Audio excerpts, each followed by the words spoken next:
நான் beef roast செய்யறதுக்கு வந்து இதில் வந்து ஒரு தாச்சி வச்சு ஹீட்டை வந்து மீடியம் ஹீட்டில் வச்சுருக்கேன். மீடியம் ஹீட்டில் வச்சுக்கொண்டு இதில் வந்து எண்ணெய் இருக்குது. 3 டேபிள் ஸ்பூன் எண்ணெய், எல்லாட்டிக்கும் 45 ml வருது. இப்போ இந்த எண்ணெயை விட்டு இந்த எண்ணெயை கொதிக்க விடுவோம். கொஞ்சம் இந்த எண்ணெய் வந்து லைட்டாக கொதிச்சா பிறகு இதில் வந்து சிவப்பு வெங்காயம் நான் எடுத்திருக்கேன். பட் உங்களுக்கு விருப்பமான வெங்காயம் போடுங்க. 2 மீடியம் வெங்காயம் எல்லாட்டிக்கும் 130 கிராம் வருது. இப்போ இதை இதில் போடுங்க. இதில் வந்து பச்சை மிளகாய் இருக்குது. 4 பச்சை மிளகாய் நான் போடுறேன். பட் உங்களோட உரைப்புக்கு ஏற்ற மாதிரி நீங்கள் போடுங்க. இதில் வந்து ரம்பை இருக்குது. இப்படி 4 பீஸ் இருக்குது. இப்போ இதையும் இதில் போடுங்க. ஒரு காம்பு கருவேப்பிலை இருக்குது. இதையும் இதில் போடுங்க. போட்டு இதை மிக்ஸ் பண்ணி போட்டு 1 நிமிஷம் வதங்க விடுவோம்.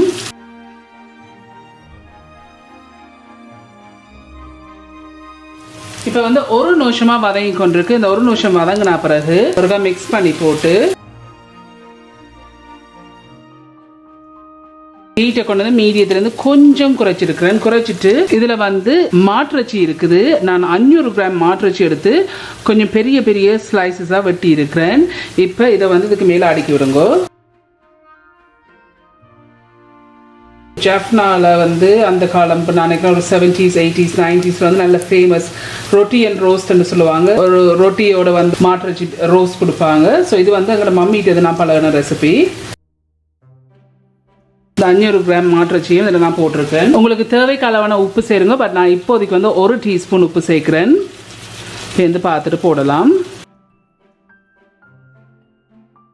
இதில் வந்து நான் 4 பீஸ் இஞ்சி எல்லாட்டிக்கு ஒரு 5 கிராம் இஞ்சி எடுத்து உரலில் போட்டு இடித்து வச்சிருக்கிறேன். இப்போ இதையும் இதுக்கு மேலே போடுங்க. இதில் வந்து 4 உள்ளிப்பல் எல்லாட்டிக்கு 12 கிராம் உள்ளிப்பல் எடுத்து அதையும் உரலில் போட்டு இடித்து வச்சிருக்கேன். இப்போ இதையும் இதுக்கு மேலே போடுங்க. இப்படியே ஒரு 2 நிமிஷம் விடுவோம். கிளறாதீங்க. இப்போ இதை நல்லா கிளறி விடுங்க.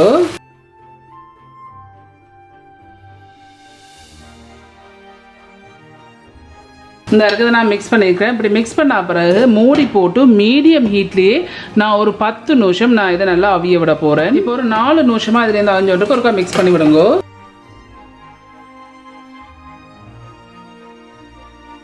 இப்போ இதை மூடி போட்டு இன்னொரு 7 நிமிஷம் அவிய விடுவோம். 10 நிமிஷமாக இதுலேருந்து அவிஞ்சோண்டு இருக்குது. 10 நிமிஷம் பிறகு மிக்ஸ் பண்ணி போட்டு அந்த 10 நிமிஷத்துக்கு பிறகு நிறைய மிக்ஸ் பண்ணியிருக்கேன். மிக்ஸ் பண்ண பிறகு இதில் வந்து ஜஃப்னா கறி பவுடர் இருக்குது. இது நான் இறைச்சிக்கு பாய்க்கிற தூள் இருக்குது. 3 டேபிள் ஸ்பூன் எல்லாட்டிக்கும் உங்களோட உரைப்புக்கு ஏற்ற மாதிரி போடுங்க. ஏன்னா பச்சை மிளகாயும் இதுக்கு போட்டிருக்கப்படியா.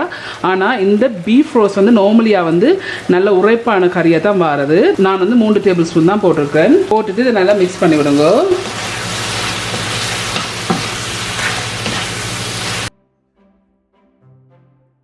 கறித்தூள் போட்டு மிக்ஸ் பண்ண பிறகு மூடி போட்டு ஒரு 10லேருந்து 12 நிமிஷம் இதை நாங்கள் அவிய விடுவோம். ஆனால் இடக்கிட வந்து கிளறி விடுங்க. தூள் வாசம் எல்லாம் அடங்குறதுக்கு ஒரு 5 நிமிஷம் ஆயிருக்குது. நல்லா கிளறி விடுங்க.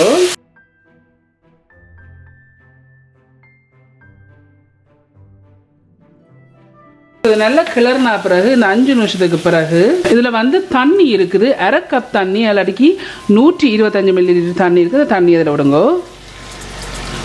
இப்போ இதை நல்லா மிக்ஸ் பண்ணி விடுங்க. ஹீட்டை வந்து கூட்டி வச்சிடாதீங்க. அது நல்லா புரிஞ்சு வரணும், ரோஸ்ட் பண்ணி வரணும்.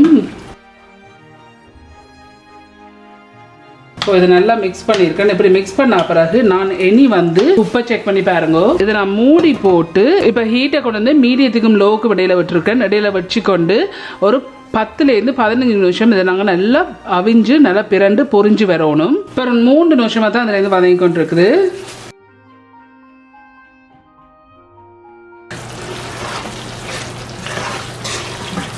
நல்லா பொரிஞ்சு வரணும். இடக்கிட மிக்ஸ் பண்ணி விடுங்க. உப்பை செக் பண்ணி பாருங்க. இப்போ திருப்பி மூடி போட்டு ஒரு 12 நிமிஷம் விட போகிறேன். இப்போ இன்னொரு 7 நிமிஷம் ஆயிருக்கு. ஸோ டோட்டலியாக வந்து நான் 10 நிமிஷம் நான் இதை வதங்க விட்டுருக்கிறேன். வந்துட்டு நல்லா மிக்ஸ் பண்ணி விடுங்க. இப்போ மூடி போட்டு இன்னொரு 5 நிமிஷம் ஹீட்டை கொண்டு வந்து மீடியத்துலேருந்து கொஞ்சம் குறைச்சி வச்சுருக்கோம். குறைச்சி வச்சுட்டு இதை நல்லா பொரிய விடுவோம். இப்போ இன்னொரு 5 நிமிஷம் ஆயிருக்கு. நல்லா பொரிஞ்சு வந்திருக்குது. உங்களுக்கு இதை விட இன்னும் நல்லா பொரியணும்னா நீங்கள் என்ன விடுங்க. இப்போ இதை மிக்ஸ் பண்ணி போட்டு நான் அடுப்பை வந்து ஆஃப் பண்ணிட்டேன். ஆஃப் பண்ண பிறகு இதில் வந்து இப்படி 2 சின்ன பீஸ் கருவா, 3 ஏலக்காய், 2 கராம்பு இருக்குது. இப்போ இதை நான் லைட்லியாக இடிச்செடுக்க போகிறேன். 3 ஏலக்காய், 2 கராம்பு, ஒரு 2 சின்ன பீஸ் கருவாய் வந்து நறுவலாக அடிச்சிருக்கிறேன். வந்து போடுறது வாசத்துக்கு போடுறது. இதில் வந்து தேசிக்காய் எல்லாட்டிக்கு லெமன் வந்து லைம் எல்லாம் லெமன் நீங்கள் உங்களோட தேசிக்கு ஏற்ற மாதிரி புளிஞ்சு விடுங்க.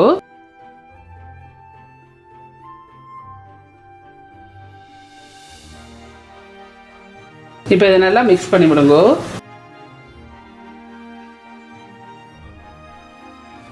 ஸோ இதுதான் இந்த பீஃப் ரோஸ்ட். அந்த 1970, 80s, 90s உங்களுக்கு ஞாபகம் இருக்கோ தெரியாது.